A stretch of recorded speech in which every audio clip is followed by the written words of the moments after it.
Bienvenidos a nuestro episodio número 61 de nuestro podcast Cultivando una nueva generación.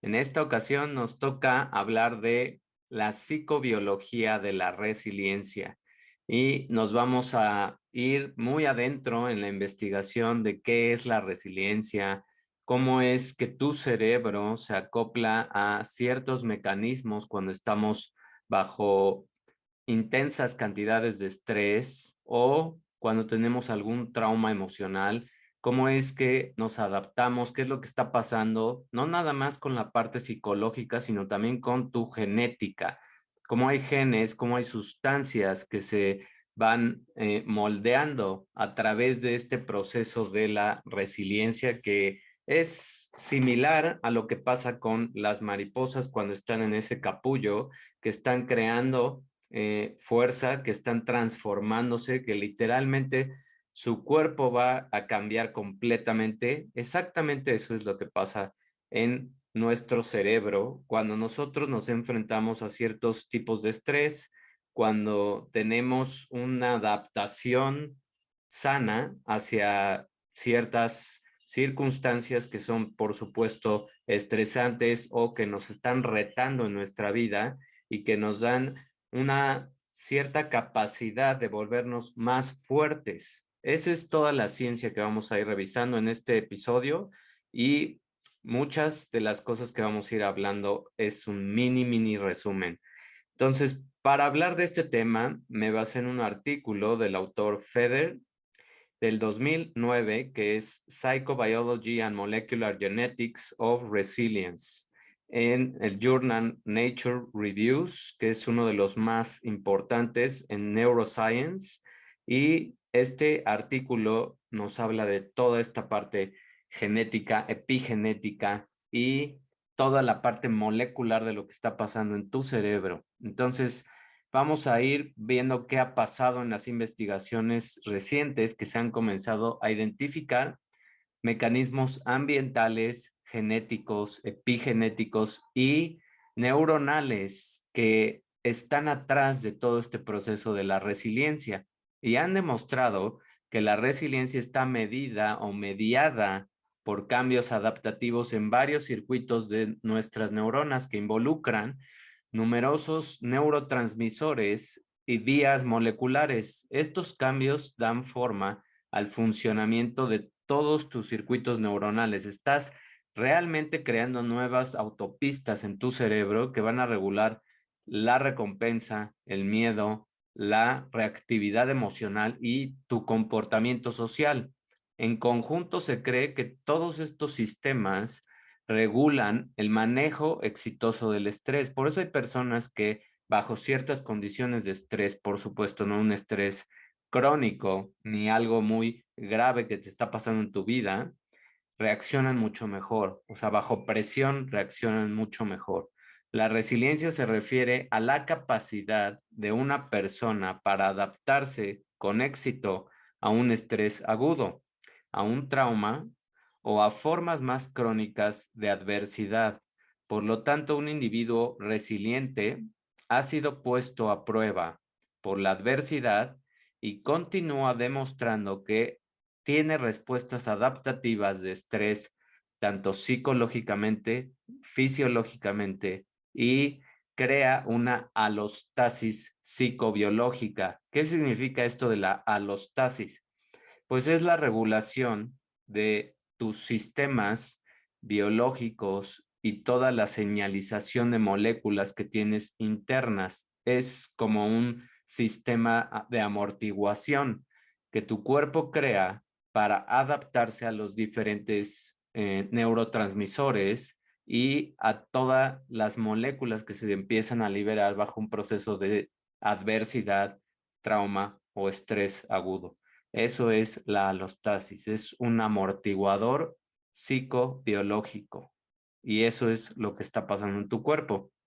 El estudio de este comportamiento de la resiliencia y la adaptación al estrés se origina desde la década de los 70 con un grupo de investigadores que dirigieron su atención a la investigación en niños capaces de progresar a través de su desarrollo normal a pesar de que habían sido expuestos a adversidades significativas.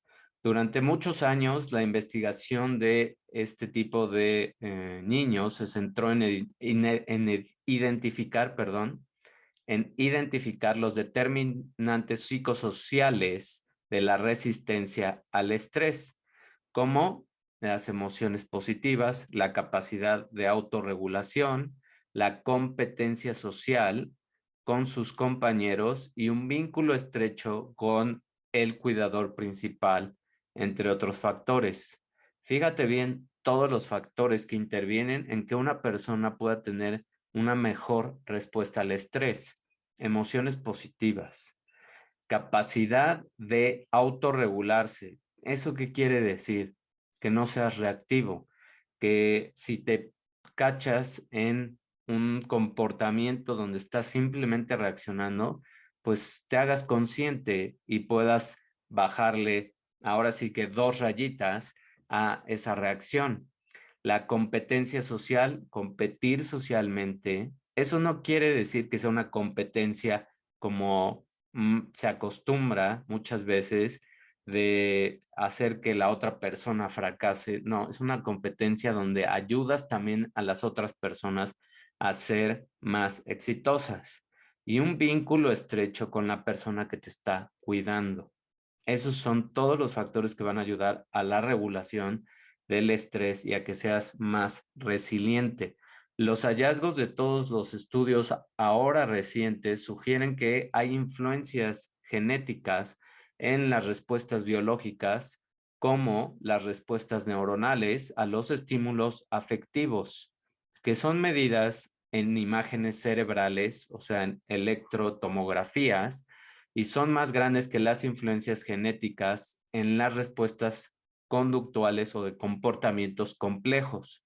Examinar todas estas respuestas al estrés en múltiples niveles fenotípicos, que quiere decir lo que se observa en tu comportamiento y en tus características físicas, incluida no solo las mediciones de tu conducta y psicológicas, sino también las mediciones de los sistemas neuroquímicos, neuroendocrinos y la comunicación de tus neuronas. Todo eso puede ayudar a tener un modelo que integre qué es lo que está pasando en la resiliencia o cómo es que podemos desarrollar más adaptación a ser resilientes. El uso de estrategias de afrontamiento afectivo, o sea, acercarte a lo que te da miedo, a lo que te pone en estrés, como la resolución de problemas y planear tu vida o planificar tu vida, se ha relacionado con un mayor bienestar y una mayor capacidad para manejar las situaciones estresantes en muchas poblaciones, que van desde personas expuestas a traumas hasta personas con enfermedades médicas. El afrontamiento activo del estrés requiere que una persona enfrente sus miedos, y las personas resilientes exhiben niveles más bajos de negación, comportamiento de afrontamiento evitativo y desconexión conductual. Ahora, ¿qué quiere decir todo esto?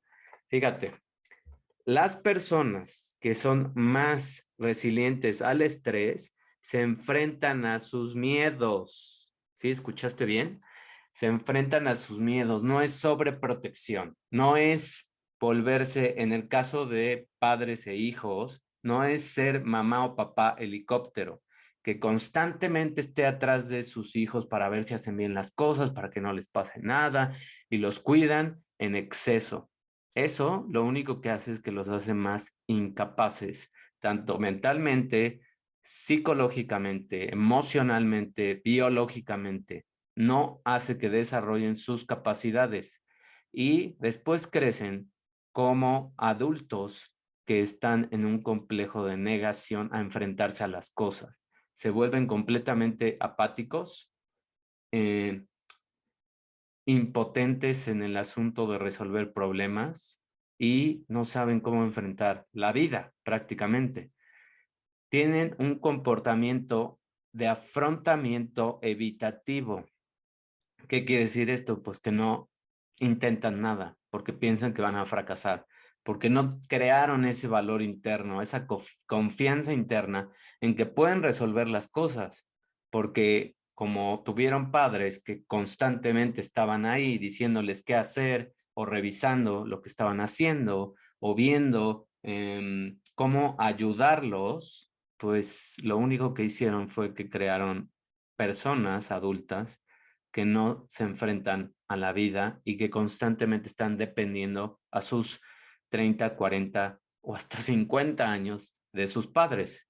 Y hay una desconexión conductual. Tampoco aceptan sus conductas o comportamientos, aun cuando sean tóxicos. Ese es también el resultado de tantas adicciones y muchas cosas en términos de la conducta. O sea, se rompe completamente la psicología de estos niños cuando no les damos esa capacidad de resolver problemas, cuando no dejamos que hagan ellos las cosas y cuando no gradualmente vamos aumentando el nivel de responsabilidades que pueden ir teniendo.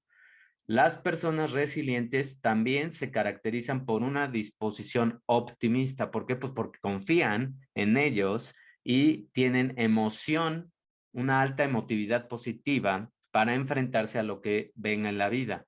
Las emociones positivas promueven el afrontamiento adaptativo. Por supuesto, si tienes más confianza en ti, si ya sabes cómo resolver ciertos problemas, si te enfrentaste como niño a resolver ciertas cosas, pues no te va a dar miedo a prácticamente nada, porque vas a tener esa capacidad de adaptarte, vas a tener esa apertura y vas a buscar apoyo social, que es algo que las personas con alta resiliencia buscan. Se asocian con una mayor flexibilidad de pensamiento y exploración. Buscan personas que les puedan ayudar, buscan personas que también tengan otras capacidades y habilidades y se alían con ellas. Eso es lo que se crea en una resiliencia adaptativa. Y un clarísimo ejemplo de una persona exitosa que tiene este tipo de comportamientos y que tuvo una infancia bastante trágica, por así decirlo, fue Steve Jobs. Él fue una persona al cual lo abandonaron y tuvo unos padres que prácticamente tuvo que enfrentarse a muchas adversidades cuando fue niño y a través de esas adversidades, lo que él desarrolló fue ese comportamiento que estamos viendo aquí en la investigación, explorar, flexibilidad de pensamiento. Se alió con personas que tenían esos talentos y capacidades para crear una empresa y no le daba miedo hacer las cosas, no le daba miedo seguir los instintos y seguir la confianza que tenía a pesar de la adversidad que había sufrido en su infancia. Y muchos otros ejemplos hay, Einstein, Edison, muchos Benjamin Franklin, muchísimos científicos se enfrentaron a todo este tipo de adversidades cuando eran pequeños y mucha gente de esas generaciones tuvo que vivir adversidades por el mundo también en el que se enfrentaron. Ahora las adversidades son distintas, pero ahora se ha vuelto mucho la tendencia de los adultos de sobreproteger a los niños y no dejar que se enfrenten a las nuevas adversidades. Y permitir ese enfrentamiento los va a hacer más fuertes, no los va a hacer más débiles, no los va a dañar, no los va a lastimar. Tú como padre o como madre, si estás escuchando esto, ayuda a tus hijos a que sean resilientes, a que sean autónomos, a que sean capaces de pensar y aliarse con otras personas, porque ese es el futuro. El futuro es aliarte con los demás, aliarte con las personas que te apoyen, buscar otros talentos y empezar a crear comunidades. La resiliencia se ha relacionado con la capacidad de percibir eventos estresantes de manera menos amenazante, otra característica, lo que promueve una estrategia de afrontamiento adaptativo.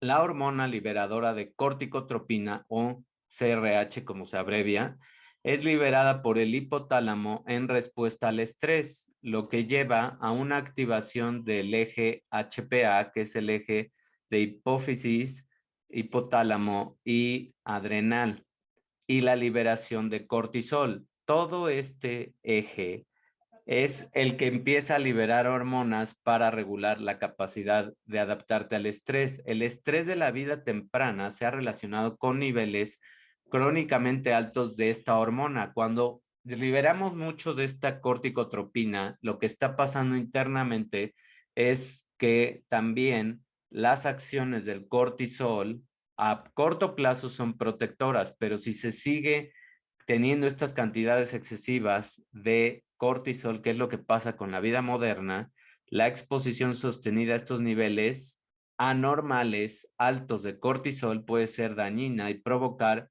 hipertensión, inmunosupresión, enfermedades cardiovasculares y otros problemas de salud, también diabetes, o sea, prácticamente todas las enfermedades crónicas.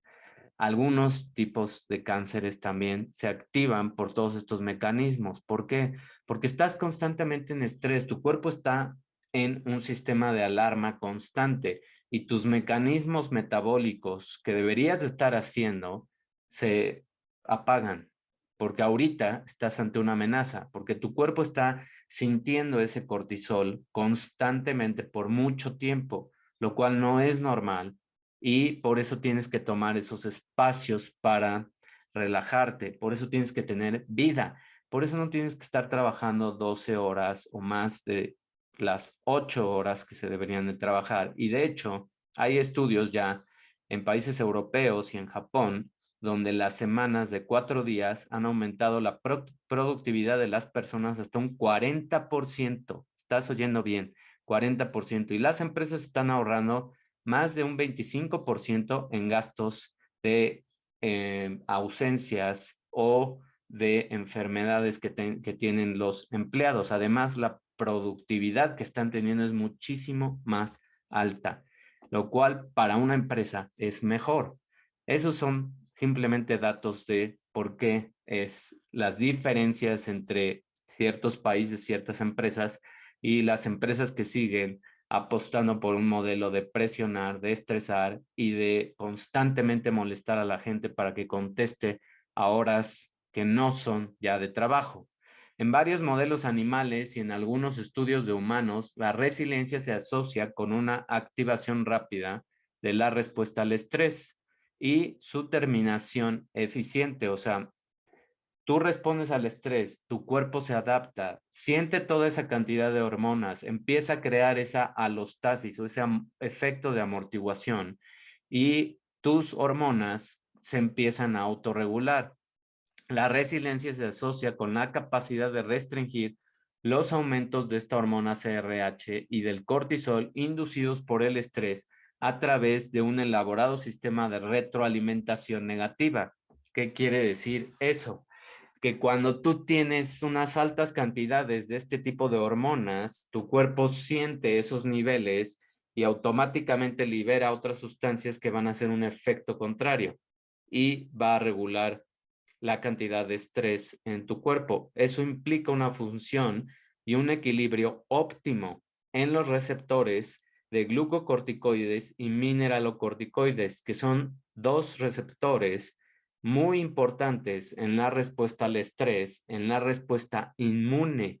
Regulan todo tu sistema inmune. Por eso también la gente que está constantemente en estrés tiene unas defensas pésimas y se enferman muy frecuentemente de múltiples cosas, dolores de cabeza, migrañas, gripas, cansancio crónico, fatiga mental, no pueden dormir, suben de peso, empieza a desregularse la insulina, o sea, empiezan a generar una pues tendencia a desarrollar diabetes, la memoria ya no funciona bien, etcétera. Hay miles de efectos que este tipo de estrés crónico va creando en tu cuerpo. Muchos son silenciosos, entre comillas, porque todo esto que te dije, la gente lo sufre, se empastilla, se le hace fácil tomar paracetamol, ibuprofeno, cualquier fármaco para quitarse ese tipo de síntomas, callar al cuerpo, pero no estás quitando el efecto que está dando todo ese estrés. O sea, no estás haciendo nada. te tomas la pastilla o tomas café o tomas una bebida energética, etcétera, cualquier clase de tonterías que hacen estas personas. Y lo único que hacen es callas más al cuerpo, pero internamente traes un verdadero caos. Y eso, a la larga, va a hacer que los síntomas sean más fuertes. Y ya no va a ser suficiente una pastillita. Ese es el problema de automedicarse y ese es el problema sobre todo de no escuchar a tu cuerpo, porque tu cuerpo sí te dijo, o sea, el dolor de cabeza no es gratis, es o porque no dormiste bien o porque estás bajo un estrés muy fuerte. Y esas dos cosas, tú solo, sin pastillas, las puedes modificar. El estrés también conduce a la liberación de noradrenalina en los núcleos del tronco encefálico, sobre todo en un sitio que se llama locus coeruleus. Este es el resultado en un aumento de la estimulación noradrenérgica de numerosas áreas del prosencéfalo implicadas en el comportamiento emocional, como la amígdala, núcleo accumbens, corteza prefrontal y el hipocampo. O sea, todas estas regiones de tu cerebro que se están afectando por la liberación excesiva de noradrenalina, lo que está pasando es que activan tus emociones y por eso estás ansioso en estadios de depresión, en estadios de ataques de pánico, etcétera. ¿Sí? Todo eso es lo que está pasando. Además, también tu corteza prefrontal y el hipocampo que tienen que ver uno con la resolución de problemas y con la capacidad de ver una proyección de tu vida y el otro con la memoria, se afectan. Entonces, ni piensas claramente, ni tienes buena memoria. Y poco a poco lo estás provocando a edades tempranas. La hiperreactividad crónica sin control de todo este sistema noradrenérgico y de todo este sitio locus coeruleus se asocia con trastornos de ansiedad, ya te lo dije, problemas cardiovasculares y el bloqueo de receptores beta adrenérgicos en la amígdala que pueden oponerse al desarrollo de recuerdos aversivos en estudios de animales y en humanos. Eso es lo que está pasando con todo tu sistema. Esto sugiere que la capacidad de respuesta reducida de todo este sistema noradrenérgico podría promover, si nosotros reducimos la respuesta, o sea, bajas el estrés, una mejor resiliencia, una mejor adaptación, porque no estás liberando tanta cantidad de noradrenalina. Las neuronas de serotonina, que es otro neurotransmisor que ayuda a tu estado de ánimo, que ayuda también a regular el sueño, se proyectan ampliamente en el cerebro. El estrés agudo se asocia con un aumento en la producción de serotonina en varias regiones de tu cerebro, incluida la amígdala, otra vez, emociones, núcleo accumbens, emociones, y la corteza prefrontal, resolución de problemas y análisis. La serotonina modula las respuestas neuronales al estrés con efectos tanto ansiogénicos, escuchaste bien, ansiedad, ansiolíticos, según la región cerebral y según el subtipo involucrado en la parte de los receptores, pero si está desregulado, quiere decir que va a ser más hacia desarrollar ansiedad. La función de la serotonina también está estrechamente relacionada con la regulación del estado de ánimo. Las neuronas de dopamina se activan en respuesta a la recompensa o a la expectativa de la recompensa. Y en general se inhiben por estímulos aversivos, como se detalla en toda la parte de señalización de la dopamina y facilita la extinción del miedo, pero su papel en la resiliencia todavía está pendiente de investigarse. Si estas de estos dos neurotransmisores, perdón, si estos dos neurotransmisores, serotonina y dopamina, actúan de manera acoplada, de manera conjunta, lo que está pasando es que uno de ellos te está ayudando a regular el estrés, mientras el otro está creando esta relación adaptativa con todo lo que está pasando en tus sistemas de recompensa. Pero si los niveles de estrés y la cantidad de que estás teniendo de trabajo o de cualquier actividad que te esté estresando o un conflicto emocional son muy altos, lo que está pasando es que esta señalización se interrumpe, se bloquea y ya no hay comunicación entre la dopamina y la serotonina. ¿Eso qué quiere decir? Que la dopamina también está relacionada con muchas de los comportamientos adictivos cuando no está bien regulada y la serotonina con el estado de ánimo. Entonces, desarrollas ansiedad, desarrollas depresión y desarrollas adicción a cualquier cosa. Por eso muchas de estas personas cuando están en este tipo de estrés o sufren de estos conflictos emocionales grandes, como la muerte de una persona o tal vez también la pérdida de trabajo y esa enfrentarte a toda esta crisis económica, lo que hacen es que empiezan a recurrir a un comportamiento adictivo, que puede ser comida, que puede ser simplemente pegarse a una televisión o a una pantalla, no querer hacer nada y no sentir motivación por la vida. Eso es lo que está pasando. Estas dos hormonas están completamente desreguladas. Otro neuropéptido que se llama NPY. Este NPY se distribuye ampliamente en el cerebro y tiene efectos similares a los ansiolíticos en los ratones y se cree que mejora la cognición, o sea, el aprendizaje en condiciones estresantes.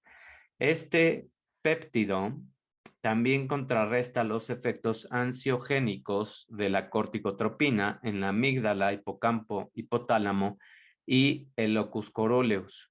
Y la resiliencia podrían implicar mantener un equilibrio entre los niveles de este péptido y el CRH.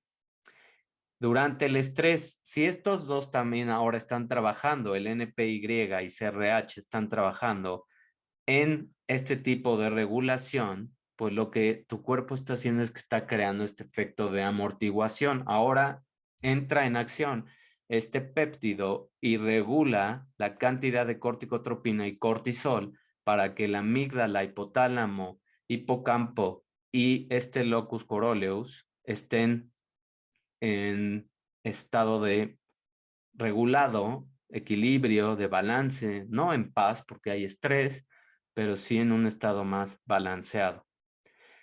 ¿Qué se hizo con el estudio de este péptido? En un estudio de soldados de las fuerzas especiales en Estados Unidos que se considera altamente resistentes al estrés, los niveles más altos de este péptido durante un entrenamiento militar riguroso se asociaron con un mejor rendimiento. Otro estudio encontró que niveles más altos de este péptido en plasma en veteranos expuestos al combate sin estrés postraumático que en aquellos que tenían este estrés postraumático. O sea, este péptido, entre más alto esté, más va a ayudar a regular la corticotropina y el cortisol y todas estas regiones emocionales del cerebro. Estos hallazgos en humanos son consistentes con los estudios recientes que se han hecho en animales, donde la administración central de este péptido en ratas inhibe el desarrollo y promueve la extinción del condicionamiento del miedo, con los antagonistas de este péptido ejerciendo las acciones opuestas.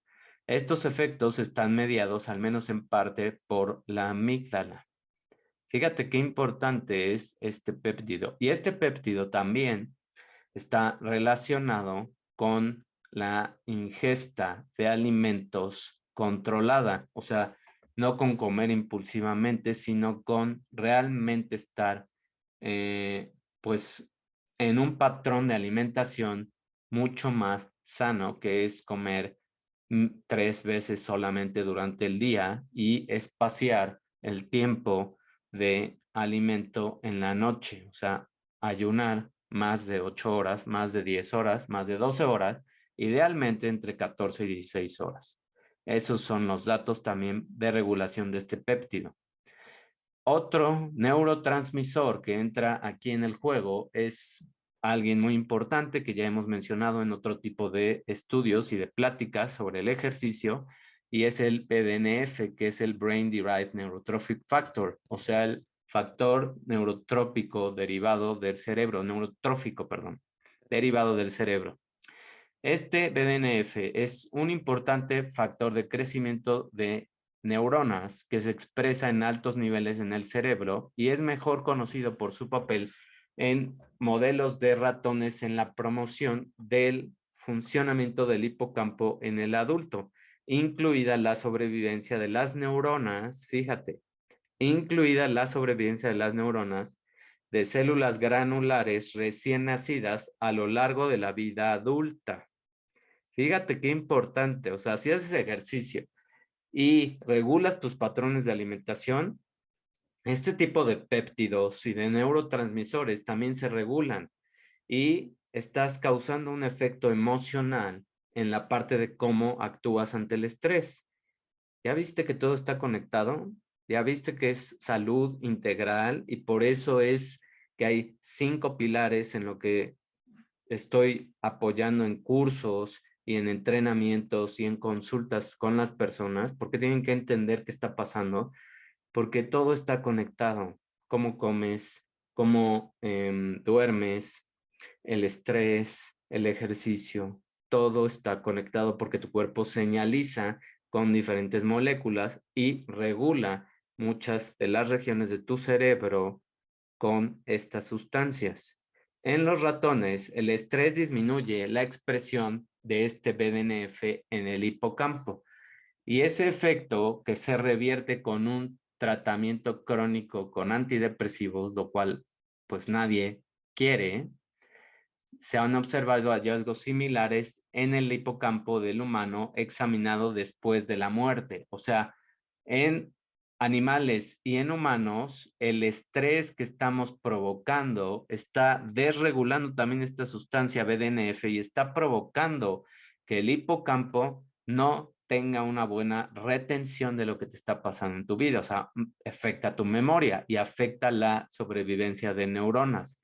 Sin embargo, este BDNF ejerce efectos muy diferentes en otras regiones del cerebro.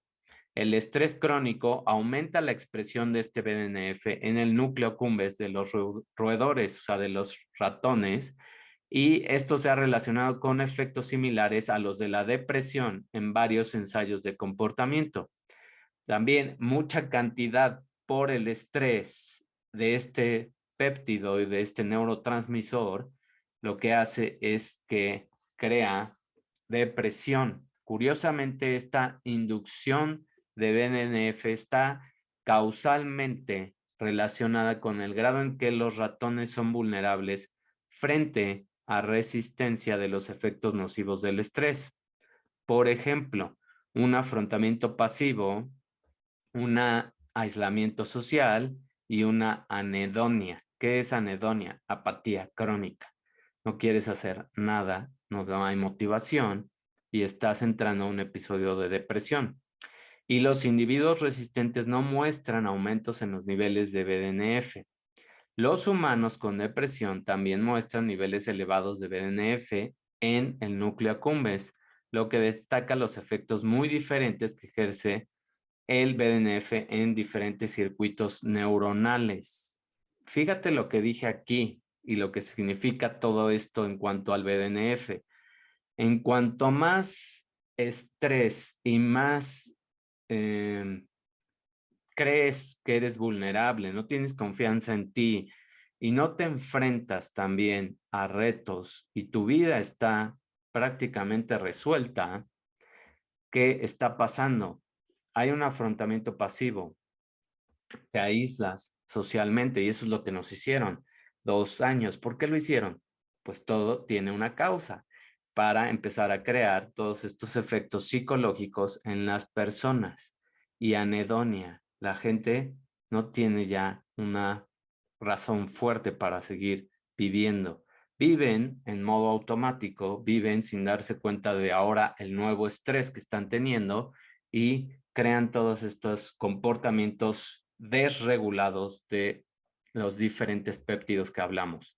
Y eso lo que va a pasar es que los va a ir llevando a desarrollar en un futuro de 1 año, 2 años, 3 años, depende de cada quien, depende de la epigenética de cada quien, en enfermedades crónicas, hipertensión, obesidad, cáncer, diabetes, Alzheimer, demencia temprana, etcétera. ¿Sí? Fíjate qué importante es la resiliencia. No es algo que nada más tiene que ver con un concepto de marketing de vamos a hacer que nuestros empleados sean resilientes y vamos a implementar un curso de 2 días o de 1 día y vamos a traer a una persona que hable y que les lave el coco por 2 horas y les diga qué es la resiliencia. No, no se trata de eso. Es toda una secuencia de pasos, es toda una secuencia de cambiar un comportamiento, es toda una secuencia de analizar el estilo de las personas y crear mucho más conciencia en lo que estás haciendo con tu cuerpo. Es buscar más horas de sueño, tener realmente un respeto por tu sueño, poner bloques donde digas, yo ya no voy a contestar, estas no son horas de que me estés pidiendo que conteste un correo o que me meta a una conferencia. Eso es crear resiliencia, porque también estás cortando los episodios de estrés. Comer adecuadamente, no estar comiendo mientras estás trabajando. Eso completamente desregula todos estos péptidos y hormonas. ¿Qué más? Tener tiempo para hacer ejercicio. ¿Por qué? Porque el ejercicio no es nada más para tu cuerpo, ni estéticamente, y tampoco hay que hacer ejercicio a lo bobo. Tienes que hacer ejercicio con una secuencia, tienes que conocer tu cuerpo, tienes que ir sintiendo cómo responde tu cuerpo, sobre todo ahorita que mucha gente estuvo en una etapa de apatía crónica, como lo estamos viendo, afectados por este aislamiento social. Todo es entender este tipo de comportamientos. No es tan simple como te voy a dar un entrenamiento de 2 horas para hacerte resiliente. No, eso no funciona. Pero dejemos que cada quien se tope con las verdades cuando tenga que toparse con ellas. Así que yo te estoy dando la información, ya sabes qué hacer, te estoy dando muchas estrategias. Entonces, si te interesa algo más profundo, ahí están mis cursos, ahí están mis datos y estoy abierto a que podamos crear algo para que realmente tengas una conciencia de una salud más integral. Si te gustó el episodio, ayúdame a enviárselo a más personas porque la verdad es que ahorita se necesita muchísimo este tipo de información en cuanto a la resiliencia y el manejo de lo que te está pasando, sobre todo con el estrés que mucha gente está enfrentando ahorita en esta transición hacia algo normal. Que tengas bonita tarde, día o noche. No sé en qué horario lo estés escuchando o viendo. Nos vemos en el próximo episodio. Bye.